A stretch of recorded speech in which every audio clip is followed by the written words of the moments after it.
All right. Welcome, everybody. My name is Tariq Masood. I'm the Ford Foundation Professor of Democracy and Governance at the Kennedy School of Government and the Director of the Middle East Initiative.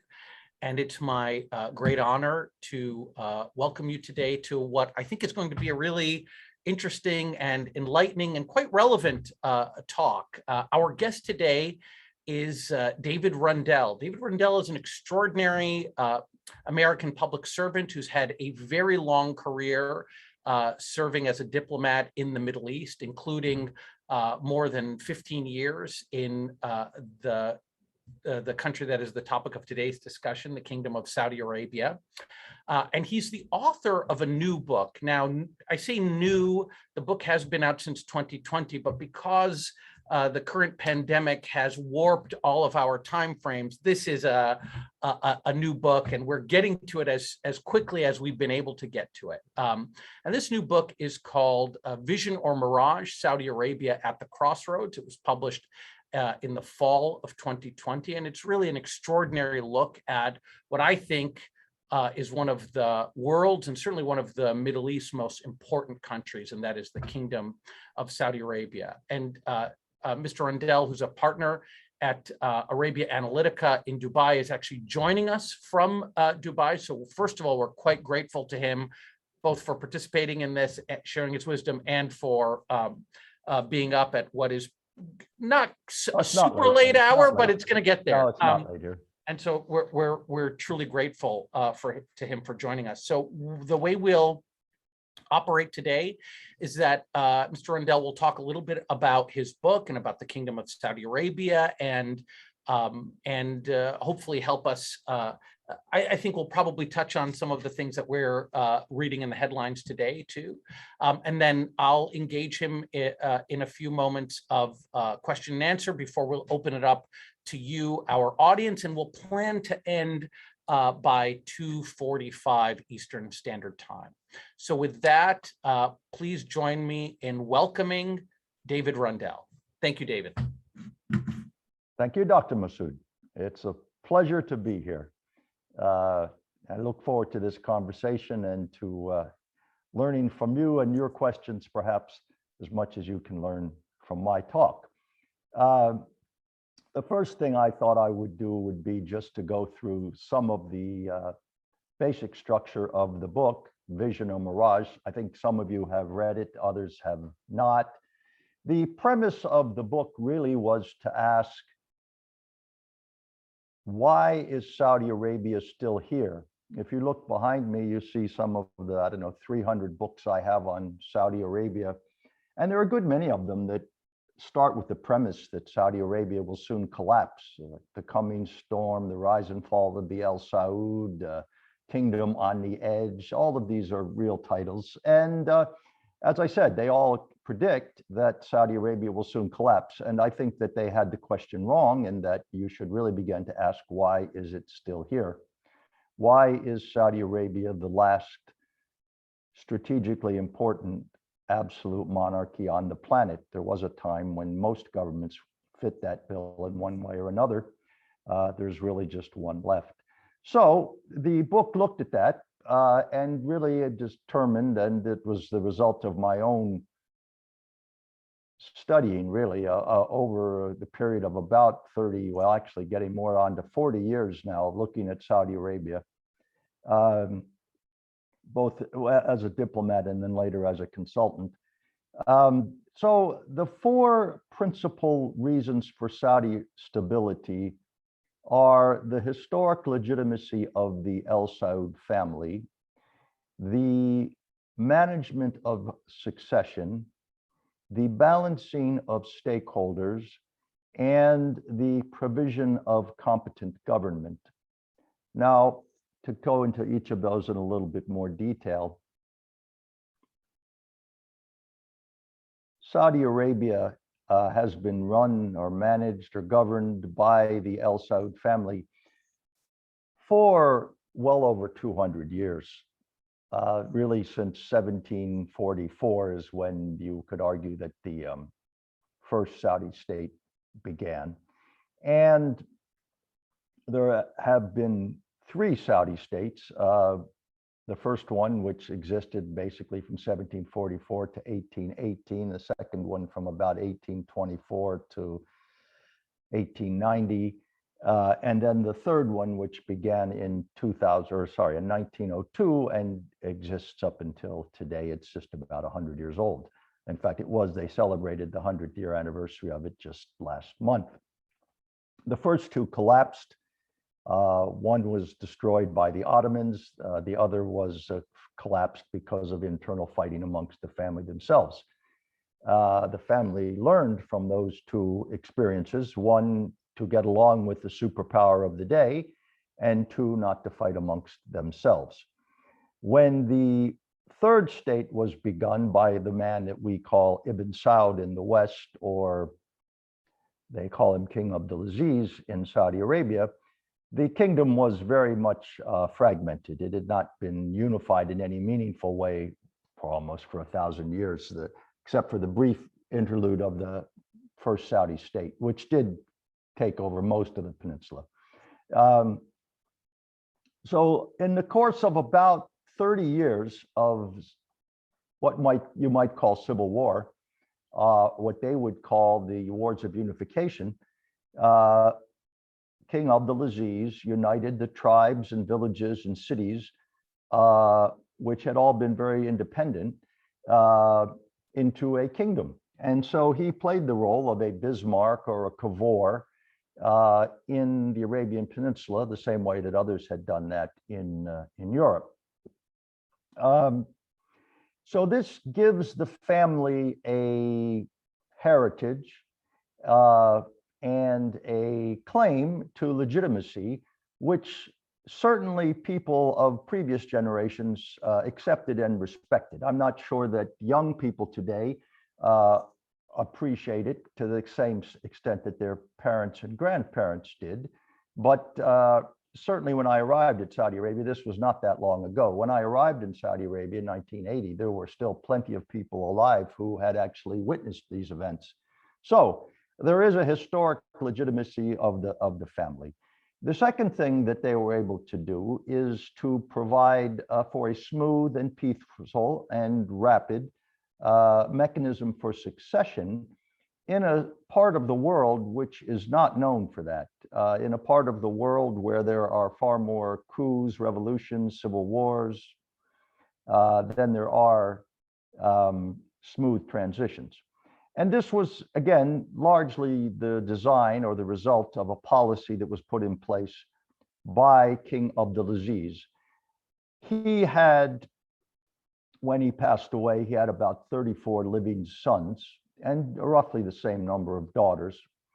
And one of the things he had done to knit together this patchwork of different tribes and villages was to marry into numerous tribes and communities, particularly in Central Arabia, less so in the other parts. But he created, in a sense, a super tribe, an institution that was this royal family that had members from the elites of many parts of the kingdom.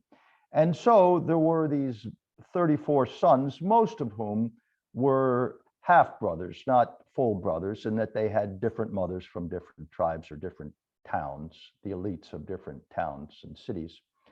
And rather than go from father to son, he had the transition go from brother to brother to brother. The first son was born in 1902. The last one was born in about 1950. So he was active reproductively for a long period of time. And this left many, as we still have the last real King Salman is just about the last son that's there now. So this system where all of the brothers were able to sort of share collectively in power provided stability and the whole idea that they could be counted upon to have a succession mechanism added to their legitimacy. The third leg of the stool, or of the table, if you will, is balancing stakeholders. I don't want to dwell in any detail on these stakeholders, but I will just mention who they are, that there are the tribes, the religious leaders, the religious community, the merchant community, the technocrats, and the royal family themselves. Each of these groups has, some more than others, a structure, a leadership organization, and the elite of each of these groups is used as a conduit largely for the distribution of resources and the maintenance of loyalty with the royal family. And this includes the royal family, which is a very large group. And the leader of that group is obviously the king. But it is a constituency that that the king needs to pay attention to just as much as he needs to pay attention to the tribes. So there's a symbiotic relationship between the monarchy and the stakeholders. The stakeholders bring their followers, and the monarchy distributes resources and patronage through the leadership of those elites to their various stakeholder groups, who do have different interests and competing interests always, that everybody doesn't get everything they want. The monarchy is, in a sense, a balancing mechanism, whereas we in the United States would balance competing interests through elections. And someone would stand up and say, vote for me, and I will do A, B, and C. And the other one says, I will do X, Y, and Z. And A, B, and C wins. And he then feels he has a mandate to push through A, B, and C with considerable vigor. That's not the job of a Saudi king in most cases. The traditional role of the Saudi king is to build consensus. The idea that you would push through a policy that you could get through the Senate with one vote would not work in Saudi Arabia, largely because there's not going to be an election. You know, if you don't like the policy that they just put through in the Senate, well, just vote them out of office next time. Well, you can't vote the king out of office. And therefore, he has to be a lot more careful in the way that he implements policies, particularly controversial policies. And then we come really to the final leg, if you will, of the table, and that is the provision of competent government. If you have historic legitimacy and you can manage succession and you can balance stakeholders and maintain elite cohesion, that's fine. But if you're not able to provide competent government, eventually people will lose confidence in you. And so what do we mean by confident government? Essentially, again, there are probably four parts to competent government. The first is security, internal security. That is something that Americans almost universally take for granted.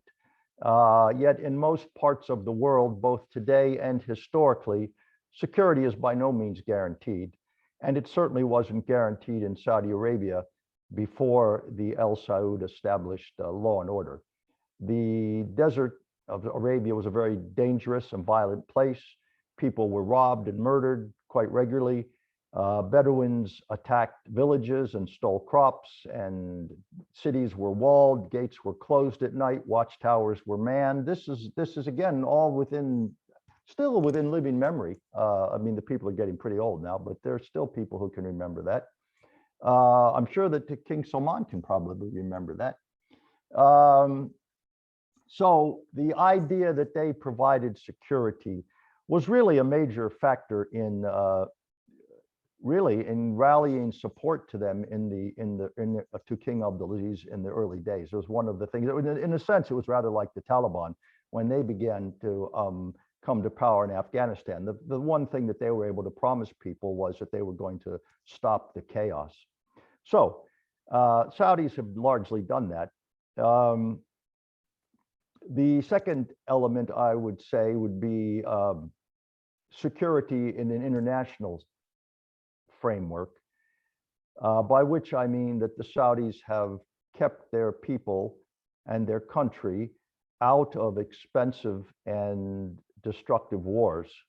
When you look at all the wars that Iran and Iraq and Jordan and Syria and Egypt and even Morocco have been in, the fact that the Saudis, until this war with Yemen, hadn't been in a serious war since the 1930s, which was also a war with Yemen. So not many Saudis have come home in body bags, and that again has contributed to the legitimacy and to the concept of competent government. To that, I would add economic development. I don't think anybody who has seen the changes in Saudi Arabia could argue that there has not been a tremendous amount of economic development, and that by and large, in fact, not by and large, to a very considerable degree, wealth has been distributed. It's not a kleptocracy. It's not all the money going to Geneva.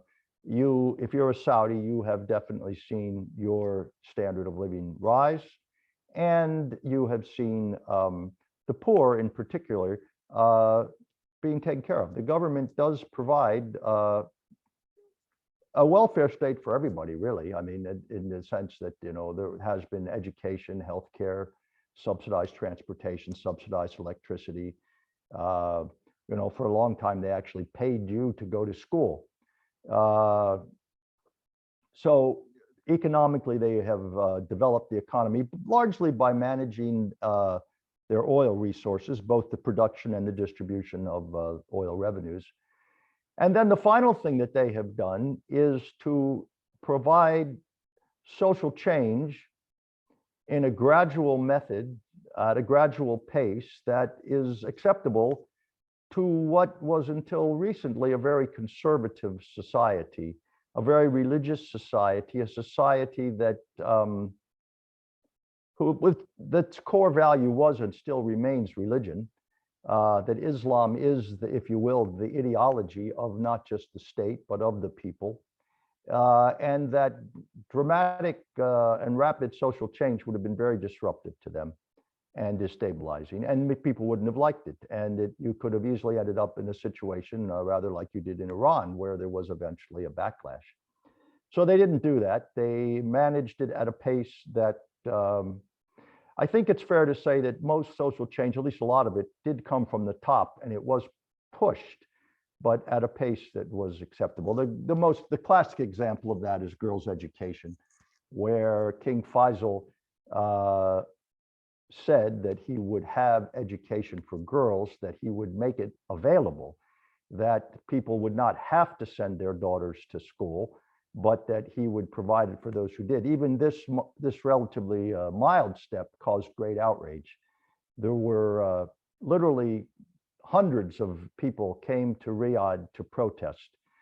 In some places, they had to use the National Guard, rather like they did in the South, to desegregate schools, to keep these schools open for girls.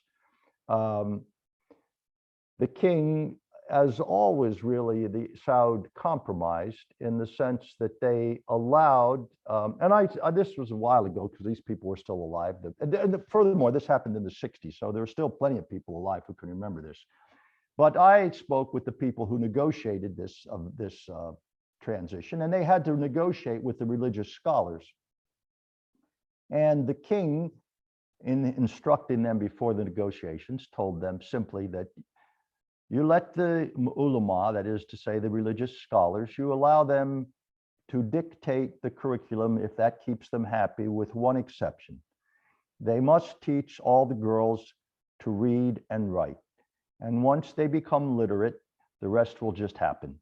So that is just pretty well what did happen. The ulama did become they became in charge of girls' education. There was a special presidency for girls' education that was created, and that was run by very conservative people. But they did, and they taught cooking and sewing and Quran reading, and I shouldn't disparage that, but I mean, those are the things that they taught, and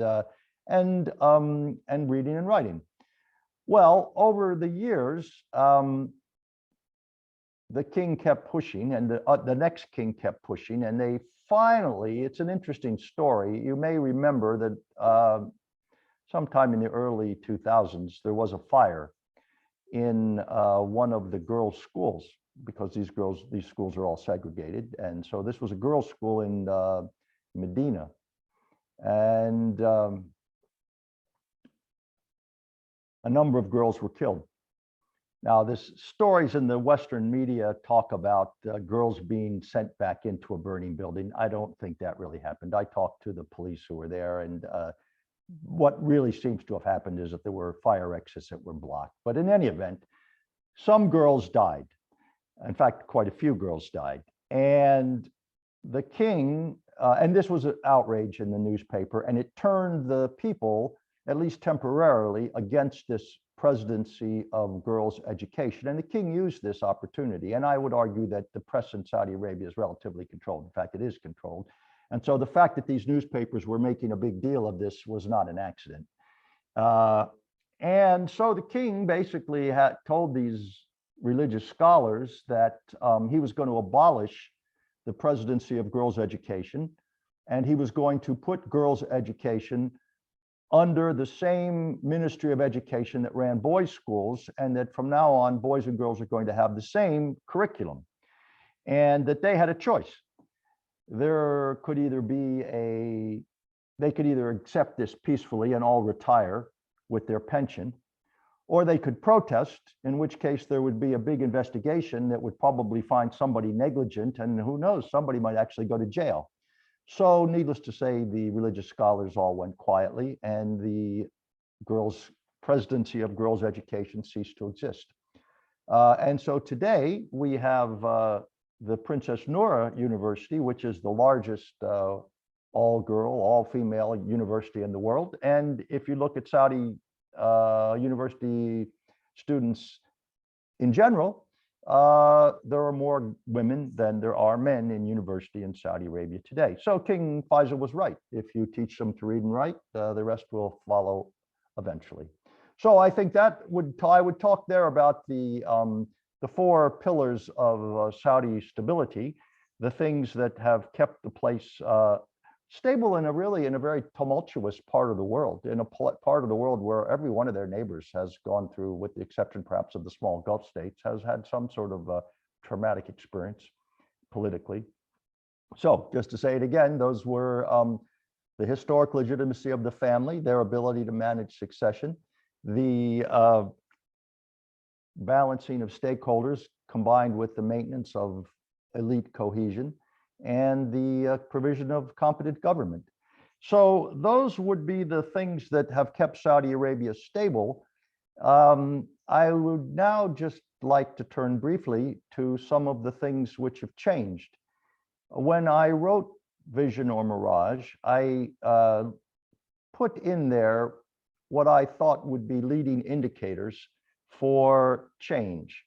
I don't claim to have a crystal ball. I have some ideas of the possible scenarios that change could follow.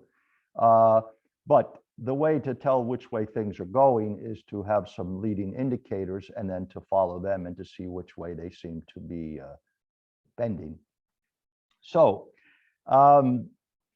many of those things have actually happened, and we can draw some conclusions. I think the first thing to talk about is political change.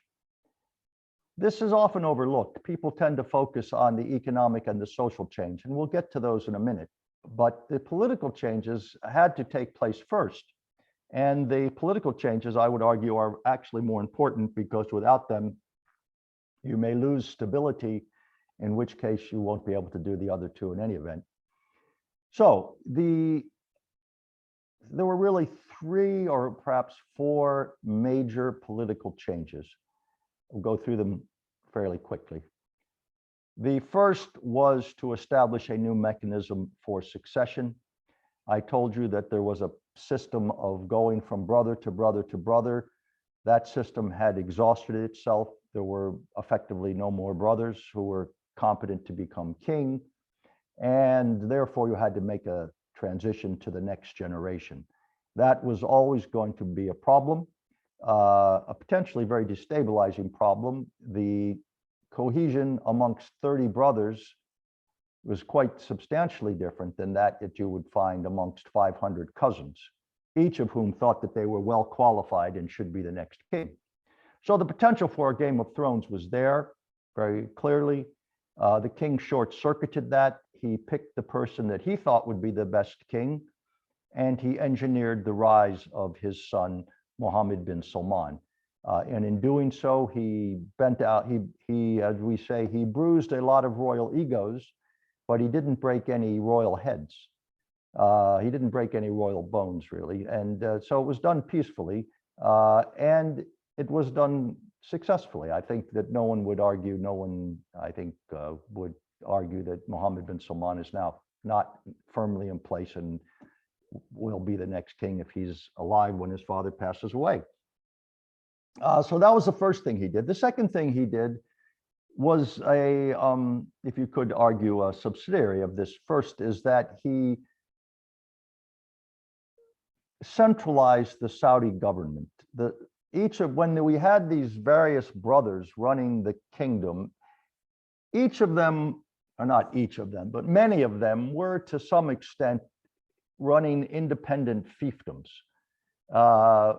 The one in charge of the Ministry of Interior, and the one in charge of the Ministry of Defense, and the one in charge of the Foreign Ministry, and the one in charge of municipal and rural affairs, and the one in charge of the National Guard. These people all had their own budgets, in some cases their own armies, and they really, while the king was the first amongst equals, these people had considerable autonomy, and that had been inefficient. It had promoted stability. It had served as a check and balance quite effectively, but it had also meant that there was difficult to have change done in a concerted, organized way. So all of those little fiefdoms have been abolished. There were a number of those people, those princes, who had planned to, that is to say, the second generation princes, the sons of King Abdulaziz. There were a number of them who planned to hand their little ministry, in some cases their big ministry, over to their son, and that he would continue to run it as the family fiefdom. That ended. King Salman has basically gotten rid of all those people, and there really is now just the king and his son are pretty much, not pretty much, they are in charge of everything. The third thing that they did was politically was to downsize the royal family. By that, I mean, the royal family has thousands of members, tens of thousands of members, all of whom had some claim to legal and financial privileges. A basic example would be that they didn't pay their electric bills. And this was not really sustainable, particularly if you were going to ask the average citizen to begin to pay a realistic price for his electricity. And so there was a serious effort to curtail, if you will, the perks and privileges of the royal family, and to make it clear that certain practices were no longer going to be tolerated. And that really is the last step in the political transformation, which is a campaign against corruption, which is serious and has been meaningful and continues. The King Salman was the governor of Riyadh, both the city and the province. It's a bit like New York. There's a city, but there's also a province called New York, and it is the biggest and most important province in the country. And in his days as the governor, he tried, certainly by Saudi standards, to limit corruption. He was not able to do that throughout the kingdom, and corruption was fairly common. They would not call it corruption. They would define it otherwise. But there was, and what do I mean by this? I mean giving your friend a government contract, and giving your friend a government contract that is worth several times what it should be, and you getting a piece of it as a kickback. I mean, there are 100 ways to do this. the government gives you a piece of ground for free because you're a good soldier or something, and then you sell that piece of land back to the government, or the government gives you a piece of land which they know is where they're going to build a hospital in 5 years. And so when they go to build the hospital, they have to buy that land back from you. I mean, and sometimes then they give that piece of land to somebody else, and oh, then they have to buy it back from him as well. I mean, so is this really corruption? I mean, by American standards, it would be, I think. But in any event, there was a lot of this sort of shenanigans, I guess I would call it, that went on. King Salman has called time on that really quite extensively. And the marquee example of this is the Ritz-Carlton, where they threw a lot of people, some 300 people in the Ritz-Carlton, and made it into the world's, I guess, first and only 5-star hotel, prison, and where they recouped a great deal of this money from people in the billions of dollars. But it didn't end there. And first, I would add the caveat there that some people say that putting those people in the Ritz was a power grab. That's not the case. None of those people were any threat to the king or his son when they were put in the Ritz. They might have been some months previously, particularly the sons of King Abdullah. But by the time he put them in there, they had been defanged.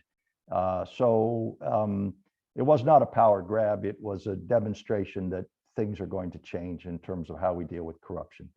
And that has continued. There are a number of committees that investigate this. And there are now hotlines where you can call up and say, you know, I tried to get this contract and they asked me for a bribe. And so people know that might happen and they don't ask for bribes. The general reaction to this is very positive in Saudi Arabia. If you talk to the average Saudi businessman, they're very pleased about this because now they see that there's a level playing field. Now it's not somebody's cousin or somebody's brother who gets the contract, and now they're not asked to pay bribes. So there's a considerable feeling amongst, now if you were one of the guys who was getting all the special deals, you're unhappy for sure, but the average person is pleased. So those would be the principal political changes.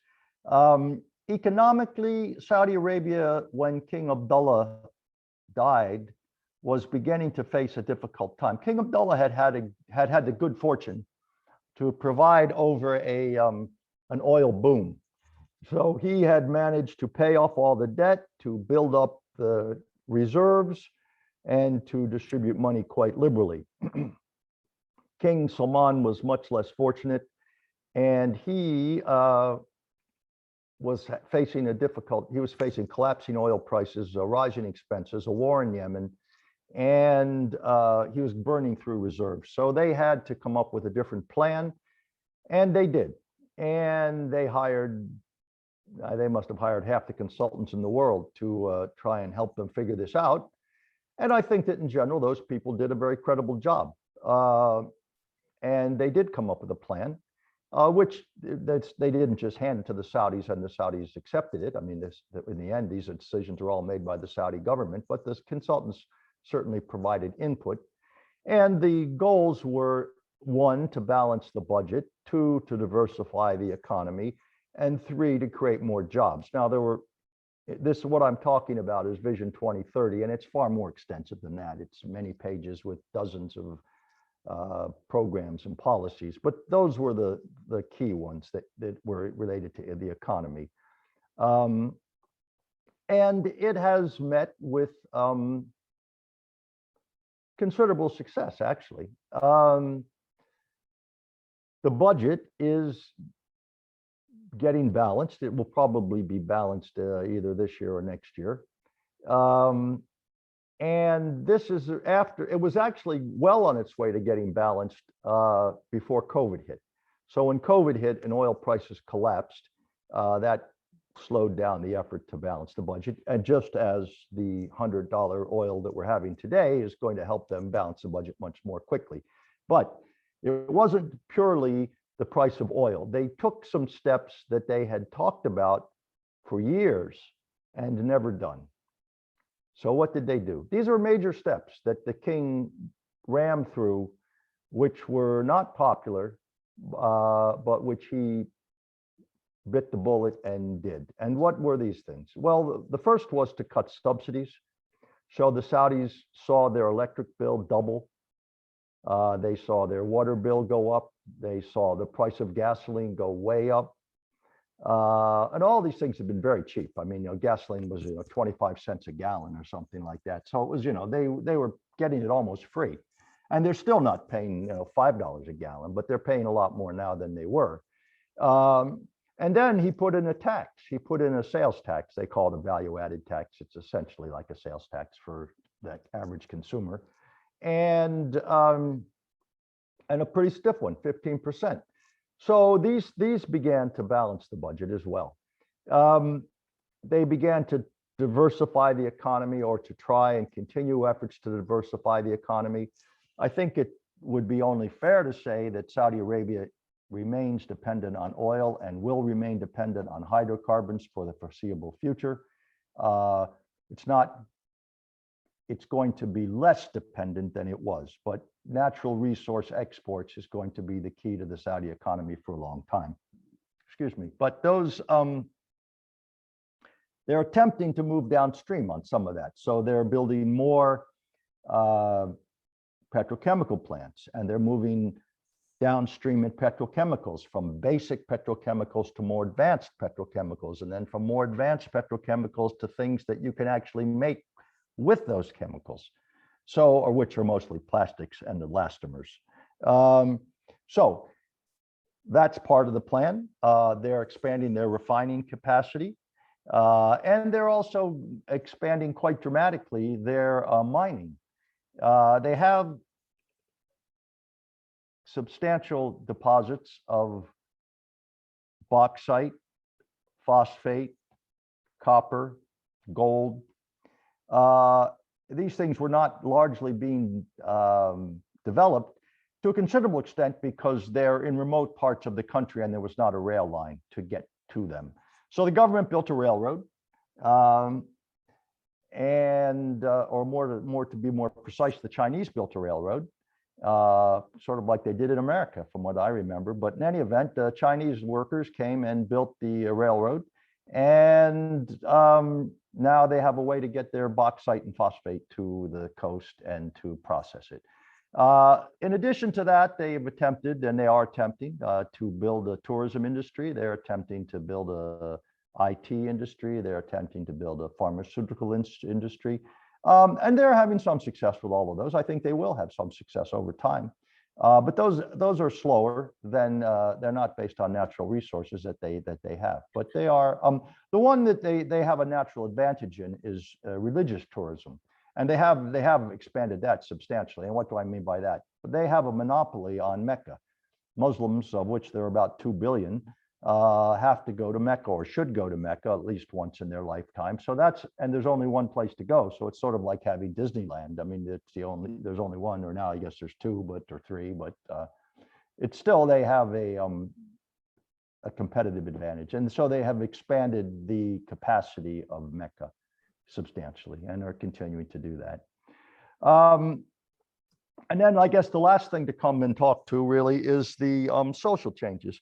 And those I leave to last because they're in some ways the most dramatic and the most obvious, and perhaps the most interesting to the Western observer.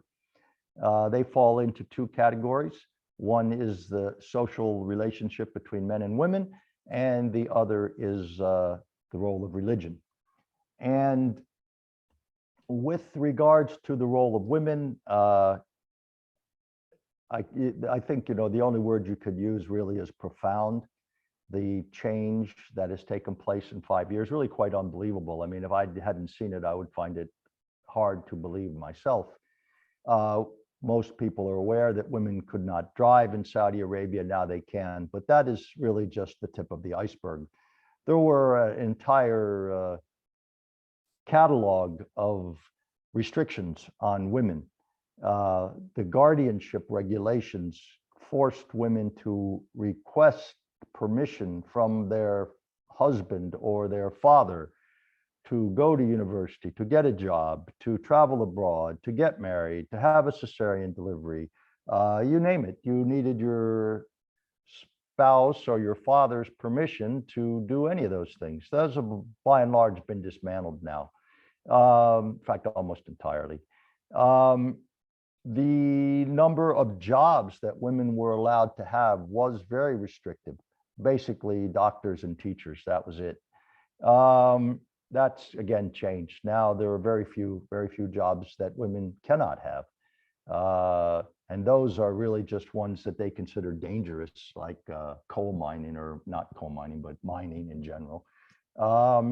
So there aren't very many. So that's gone away. The places that women could sit in restaurants is now they can sit wherever they like. They didn't used to have sports for women. Now they have sports. Women used to not be able to go to public events. Now they can do public events, by which I mean sort of concerts, which they didn't used to have concerts at anyway, but they used to have football games and women couldn't go to football games. Now they can. So the role of women has changed dramatically. And I would argue that it's the poor women who have benefited most from some of these changes, particularly the quite aggressive affirmative action program that is taking place in both the private and the public sector, so that you now have women editors of newspapers, women chairmen of banks, women deputy ministers. So far, there's no woman minister that I don't think, but there's women deputy ministers, women deputy governors. There's now a woman on the board of directors of Aramco. All of this has happened in 5 years.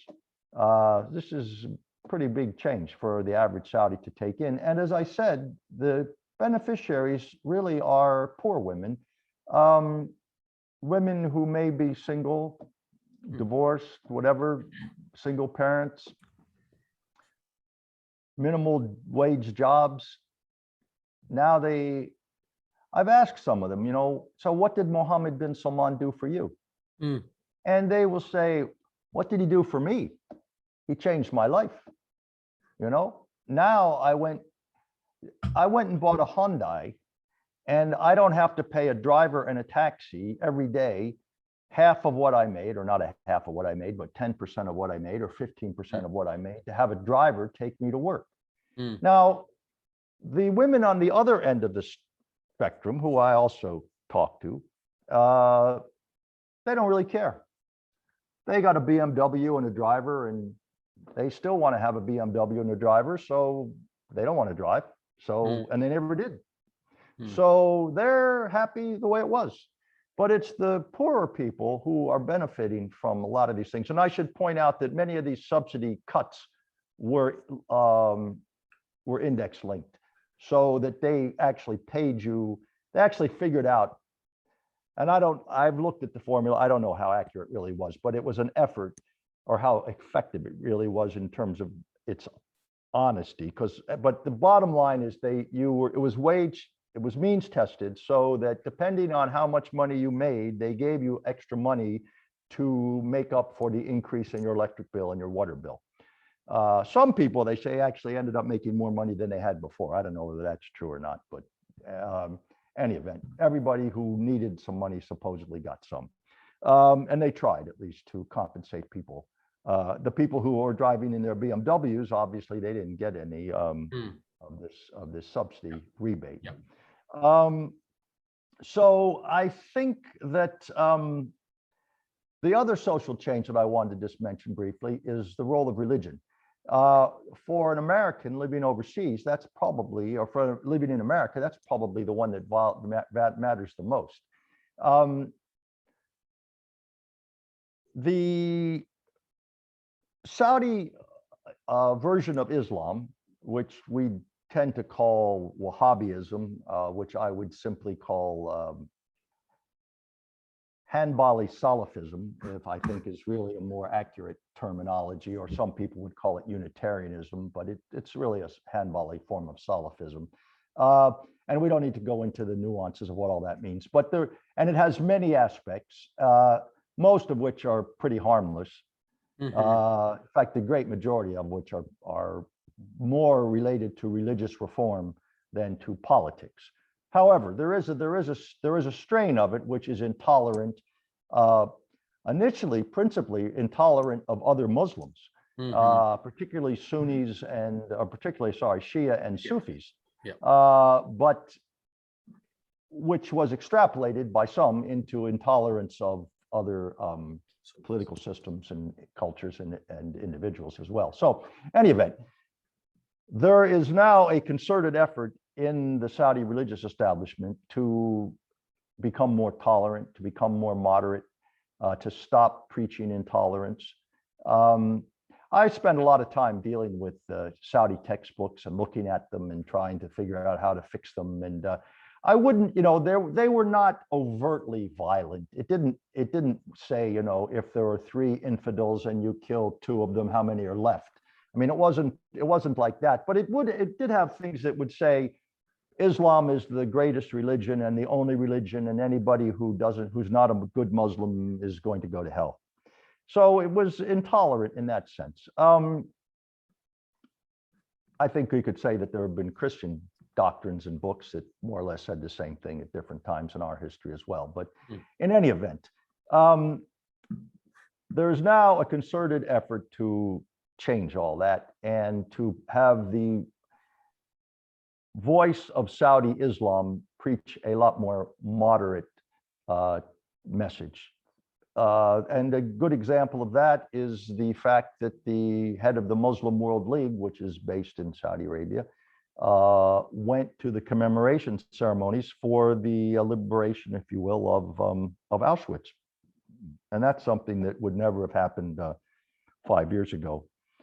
The king is, well, this was King Abdullah, actually. He was trying to do this a little bit before, and he actually met with the Pope, which was pretty shocking to a lot of Saudis, that there would be a picture of their king standing next to the Pope. So they're trying to change the image that they have abroad, but also what they're teaching at home. And there have been many, if you will, intolerant preachers who have been removed.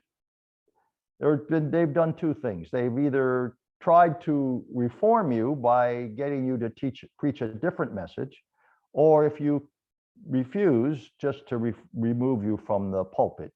Yeah. So that has happened, and not just in a few cases. I mean, many instances of that have happened. And then, of course, the most, again, people have heard of the so-called religious police, the Mutawa, what Saudis call the Hayya.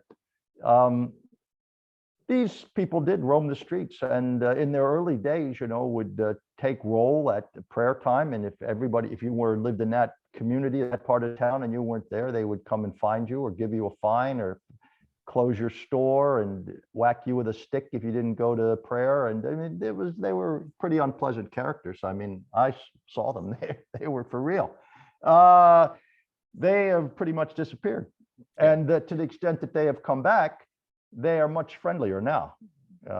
They come and ask you, and they say, don't you think it would be a good idea to go to prayer? And wouldn't you be a better person if you went and prayed, and instead of whacking you with a stick? So, it's changed.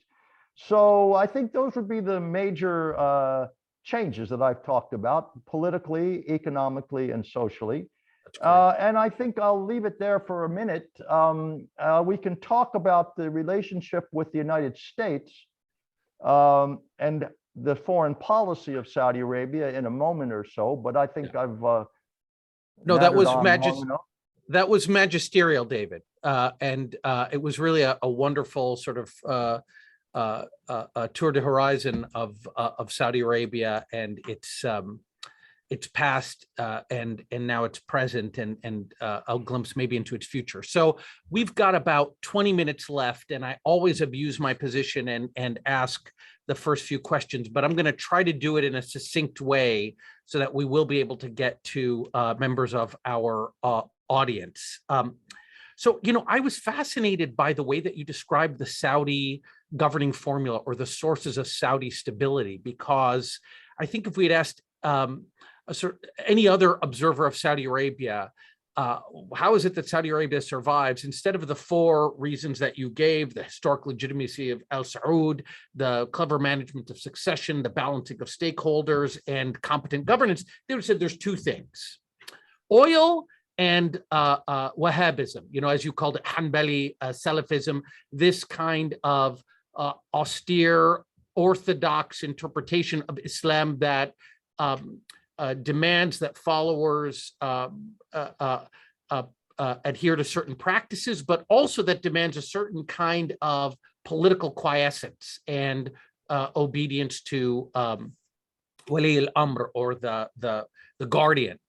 And so why was that explanation that was offered for so many years? What was wrong about that? Because in fact, the way you describe religion in Saudi Arabia is not as a source of legitimacy for the regime, or as a tool for Al Saud to wield in order to maintain power. You've actually kind of described it as a challenge that they've always had to manage, but not an so something that's a stressor and not something that was a tool of state.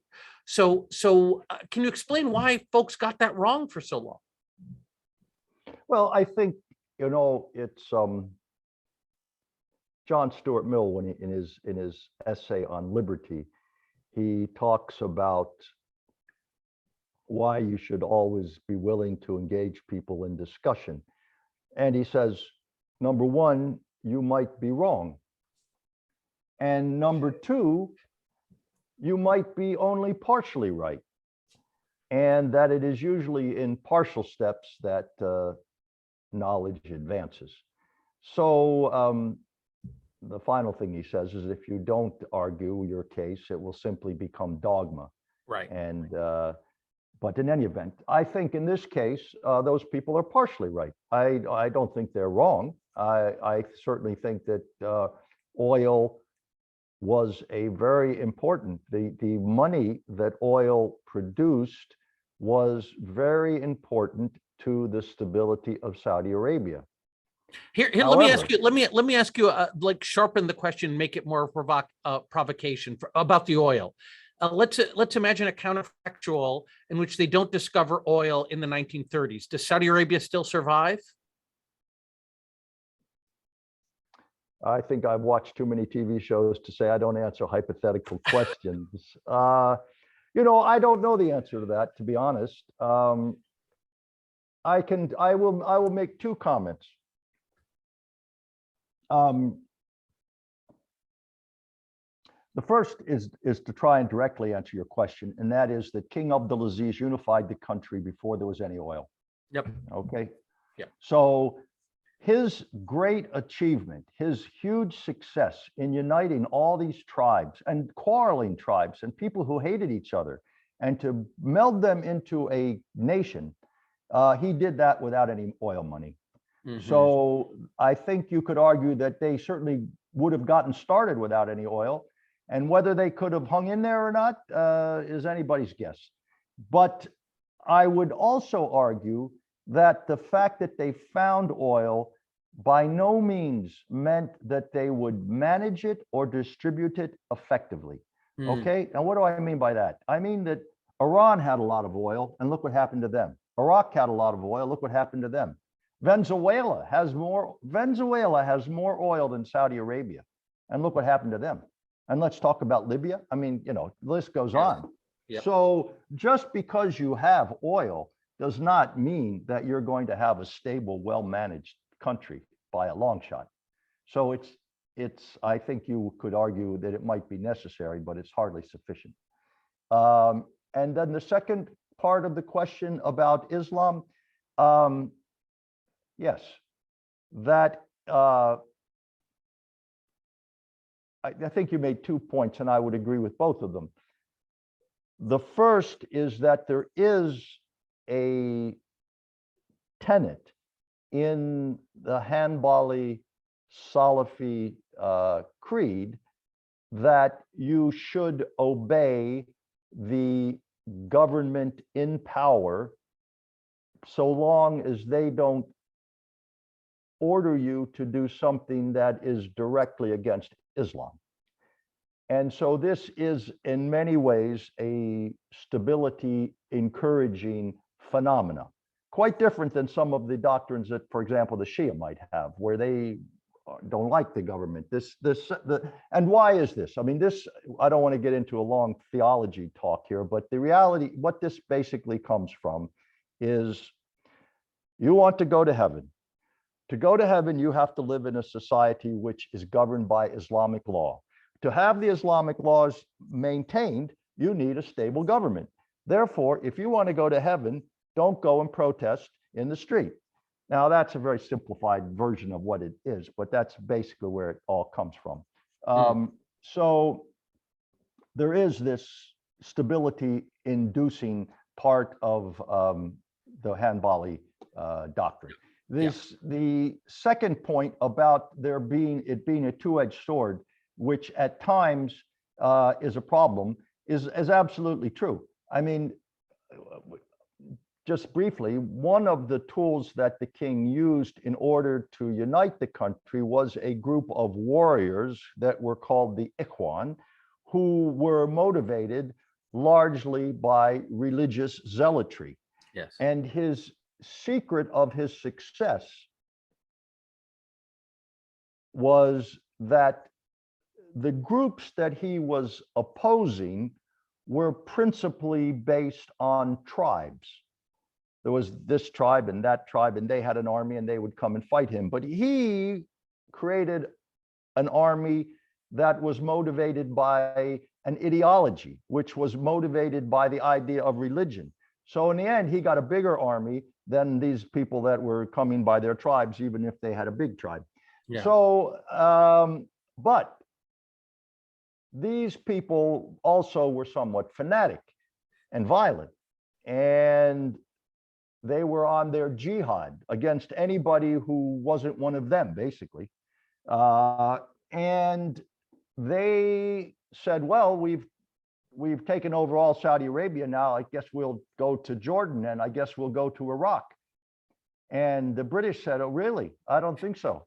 And they told King Abdulaziz, you better get these guys under control because we're tired of them raiding into Iraq and into Jordan. And if you don't, and in fact, they started bombing them in Saudi Arabia. It was the early 20th century version of drone strikes. And these guys were like the Taliban. So they told Abdulaziz, you get these people under control. And he did. And he had a showdown with them. And in the end, he hunted them down and defeated them. Mm-hmm. So that was a group of religious people that were against him. Then more recently, there was a movement in Saudi Arabia called the Sahwa, which basically was developing during the 80s and exploded with the Operation Desert Storm and the arrival of American and foreign forces, Christian forces, as they saw it, coming to garrison the Holy Land of Islam. And so this also began a revolt. So you're right. And there are always people who believe that the El Saud are not religious enough. Yeah. There is a split within the ulama of the conservative senior ones, who are usually very aligned with the regime, and some of the more radical junior ones who believe that the El Saud are not religious enough. And I would simply end that by saying the language of political dissent in Saudi Arabia is religion. And so if you were to overthrow the El Saud monarchy, it would not be replaced by the Canadian Parliament, although we have to ask some questions about them these days too, I would think. But let's say the Swiss Parliament or something. So it would be replaced by religiously motivated people, either someone who perhaps got elected like the Muslim Brothers or someone who took over through force like ISIS. But it would not be a liberal democracy, that's for sure. And so any event, so that's to answer your question. I think that they were well on their way before any oil showed up, before it was found, I should say. Yeah. And religion is a two-edged sword. Yeah. So, I'm cognizant that we only have about 12 minutes left with you, and I've got a very long list of questions that I I want to talked too ask long, you, I'm but sorry. no, this is great, but I do also want to open it up to our audience. So I guess of the many questions I've got written down, the one that I think I'll just ask you is about the Saudi Arabia's current de facto leader, Mohammed bin Salman, because you describe 4 pillars of Saudi stability, and then you basically described how Mohammed bin Salman and his father kind of dismantled all of those, right? The historic legitimacy of Al Saud. Now today, it's not Al Saud that runs Saudi Arabia. I'd make the argument that it's, it's King Salman and Mohammed bin Salman, and the Al Saud have been tamed. Some of those folks who were rounded up in the Ritz, after all, were from Al Saud. The succession, you pointed out how the old succession formula, which served Saudi Arabia so well for so long, has been dismantled. You talk about the balancing of stakeholders. Well, all those stakeholders have now been swept off of the chessboard, and the threads of power have been concentrated in the hands of Mohammed bin Salman. So what is number one, what is the ruling formula now exactly? Is it all the personality of Mohammed bin Salman as a reformer coupled with, competent government? That's one question. The second question is, are people in Saudi Arabia, I don't know what the term is, like flabbergasted by the fact that this is a country that for decades was framed in the media of Saudi Arabia's most important patron, the United States, as basically a religious North Korea, right? Where women aren't allowed to drive, the mutawwa will come and hit you on the ankle if you don't go and pray, et cetera, et cetera. And finally, a guy shows up and he changes all of that. He says, women are allowed to drive. We're taming the religious establishment. We're allowing the country to open up to the world. We're going to let rappers in and we're going to have tourism, et cetera. And yet the reputation of the country has never been lower. And isn't that a dramatic testament, not to the competence of the government, which you described, but frankly to its incompetence, at least in the management of its issue, of its image? Why isn't this a moment of a great flowering of the Saudi reputation, as opposed to the moment that it is, in which Saudi Arabia is basically viewed as a rogue state? Okay, so then I'll let you address either or both of those, and then we'll open it up to the audience.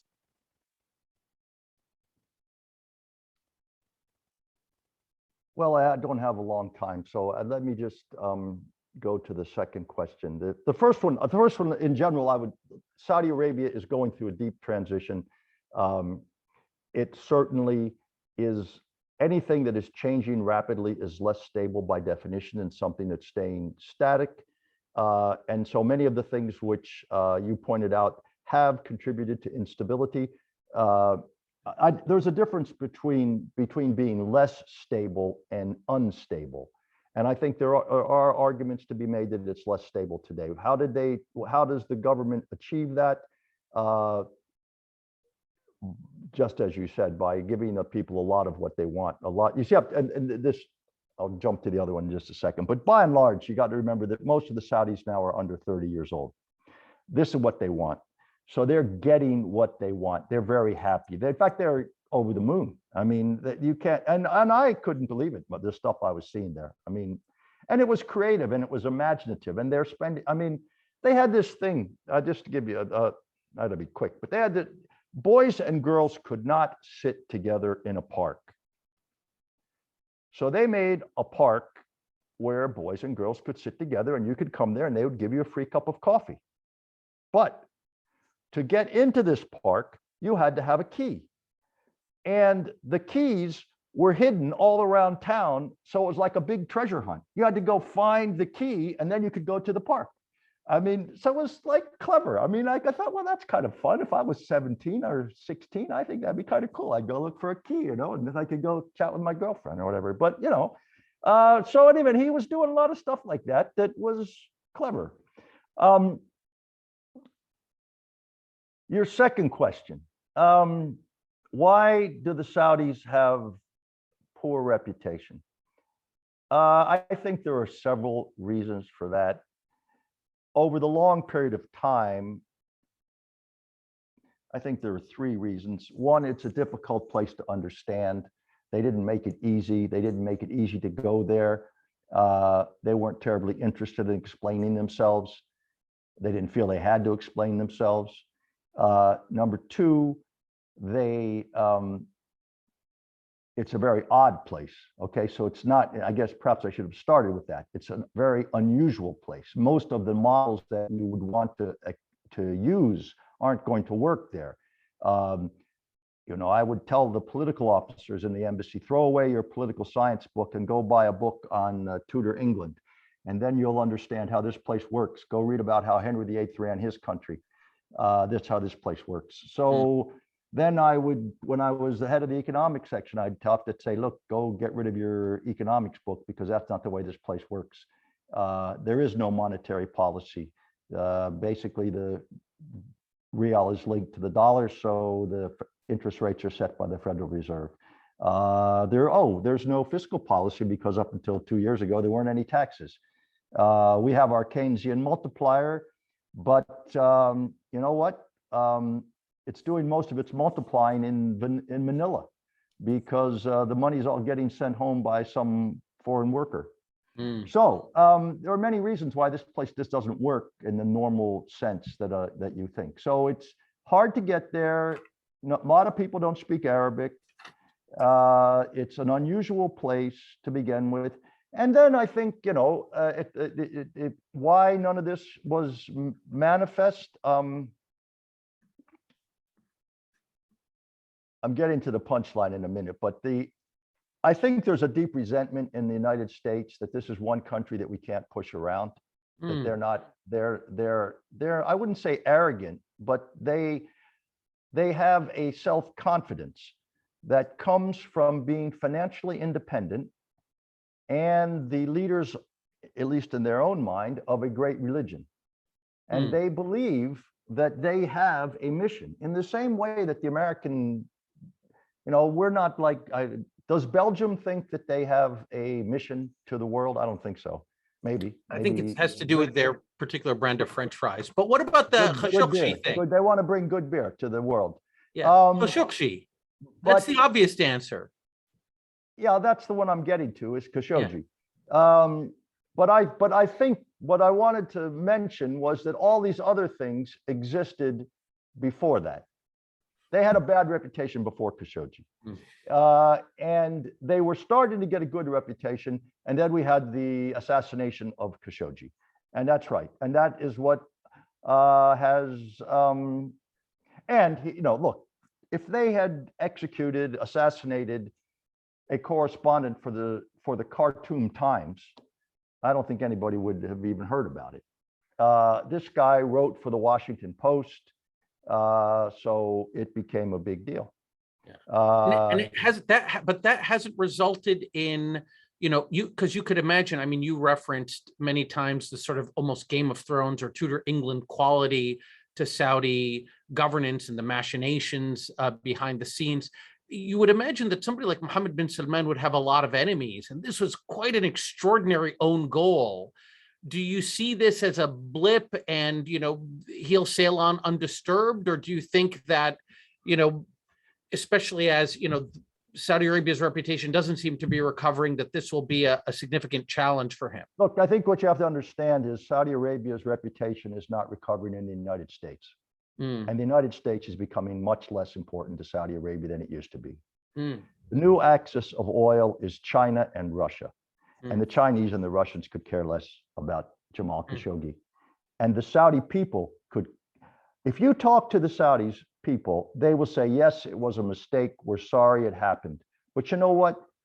Who is Lindsey Graham? I had this conversation. They said, who is this Senator Lindsey who tells us we have to change our crown prince before we can become a member of the world community?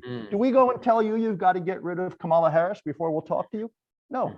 So they said, who do you think you are?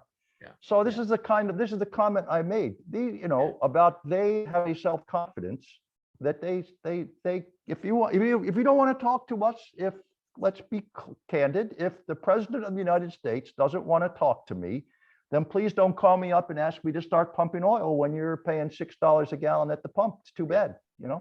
Yeah. So let me, so that's the way it goes. Yeah, Anyway. Dave, this is great. No, I want to, if we can abuse you for a little bit, maybe we can push just to get at least a couple of questions from the Yeah, audience. sure. I'm So- happy, I'm oh, happy. I've had bless my you. dinner, so I'm happy to chat for another minute. You're a gentleman, sir. Okay, so the first person I have is Zaad Al Humeza. I'm going to ask him to unmute. Can you hear me clearly? Yes. I can. Thank you, Tark. Thank you, Tark. Thanks, David, for insights and presentation. You touched on the China topic, so I'll put that aside, and potential 10% inflation in the US if we reach $110. But my question is around Khashoggi and more specifically Abqaiq. We saw the treatment of MBS in Buenos Aires a few years back. We saw the sort of reconfiguration of sorts in Riyadh when it came to Abqaiq. So we have external feedback loops, but what do domestic feedback loops look like when we make mistakes economically, fiscally, politically at domestic level? You mentioned, I'm not a big fan of mega projects, for example, but what are we talking about when it comes to domestic feedback loops? Who's going to push back when we're making mistakes and issues around pace, sequencing of reform, and the like? And I just add that FDI really is a holy grail for the vision going forward, and that should really be seen as a sort of an anchor and something to judge the success of the vision going forward. Thank you for that. What should be seen as foreign direct investment, but the basic FDI, question FDI. is, where domestic feedback, where's the backlash going to come from, et cetera? Well, I'd say, first of all, that a lot of people did go see Mohammed bin Salman in Buenos Aires. They didn't do it publicly, but they went to see him. I know that for a fact. For example, the Prime Minister of India. There are a lot of people who, they are much more pragmatic about this than the United States. And I think just to divert for 1 minute, the United States is going to have to become more pragmatic. The United States has, for the last 30 years, lived in a unipolar world where we were not required to balance our values and our interests. Most countries can't get away with that. Most countries have to be much more focused on balancing their values and their interests. And we've been able to ignore basically our interests because they took care of themselves. We're finding out today that that's not going to be the case in the future. In terms of FDI, yeah, I think that's a good metric that you've come up with. I think that would be a very revealing way to judge the ultimate success of Vision 2030. The problem is that it's almost entirely based on hydrocarbons. I watched that for a long time. I mean, basically, if somebody builds a new refinery this year or a new petrochemical plant, the FDI number goes through the roof. And then the next year it goes down and everybody looks at it and says, oh, look, they really did badly this year. No, it's just that they finished building whatever refinery they were building. It's the same way with their exports. If you look at their exports from the United States to Saudi Arabia, it looks really good as long as Boeing is selling some airplanes.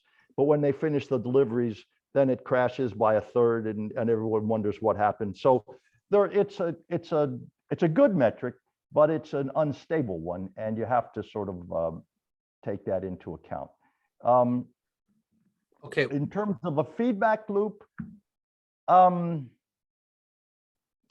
there was an extremely good mechanism for feedback loop, which was the modulus system, which is to say that these dozens of princes would hold a sort of an open house where you could go and you could sit and you could talk to them and you could tell them your problems. And you could even go and see the king and you could go and see the governor. And I saw these on many occasions. And you could go with your specific problem. Prince Salman, when he was the governor, he literally showed up for work at 8 o'clock and sat in his modulus in the morning, and people came with it was a kind of a biblical event, and the people would come and they would talk about, this guy stole my sheep, or, this guy's camel tripped in my well, or, I mean, it was pretty amazing, the kind of things that he was dealing with. And so those people would come for redress. That was part of it. And that gave him a feel for what was going on. I know for a fact In fact, I'll tell you a story. I sat next to Salman once at dinner, and I forget, some American dignitary came, and he was the governor then. This was quite a few years ago. And he says to me, "So you're from the American Embassy?" I said, "Yes, sir, I am." And he goes, I said, "Yes, Tal Amrak." And he said, "Well, would you like to know how I run this city?" And I said, "Yeah, that might be an interesting conversation. How do you do that?"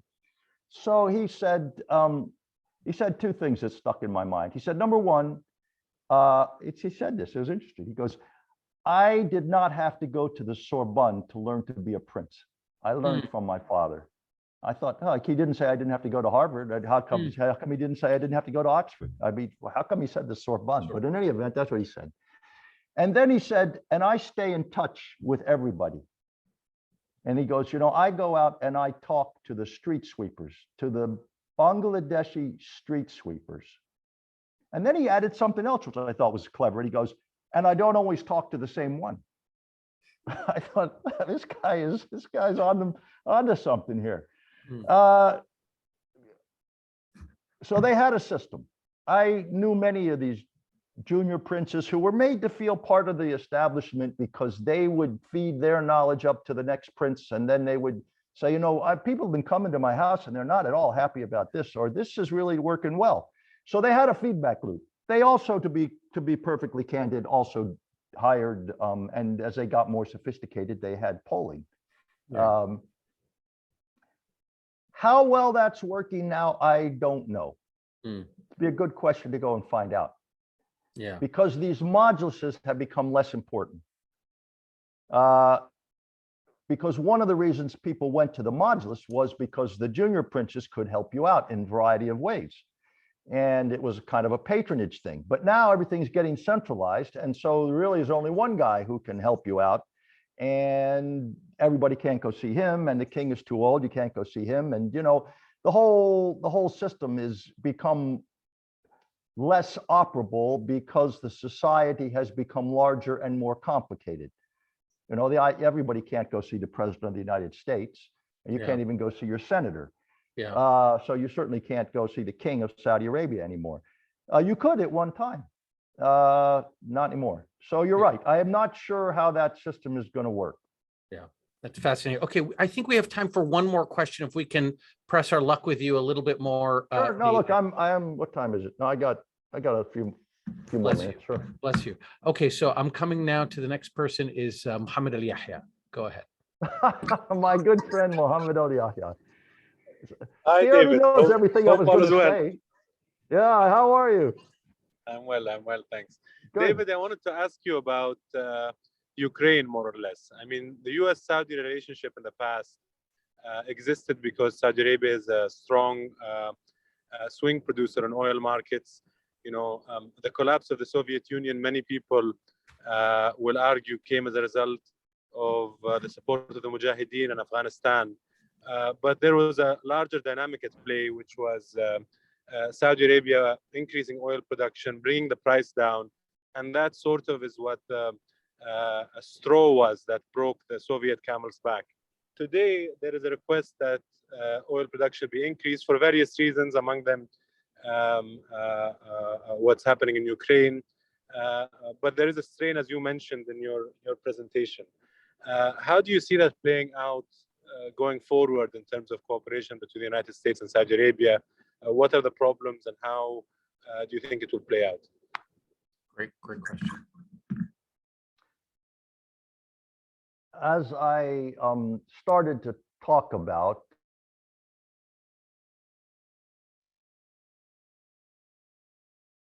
I think we actually lost our speaker.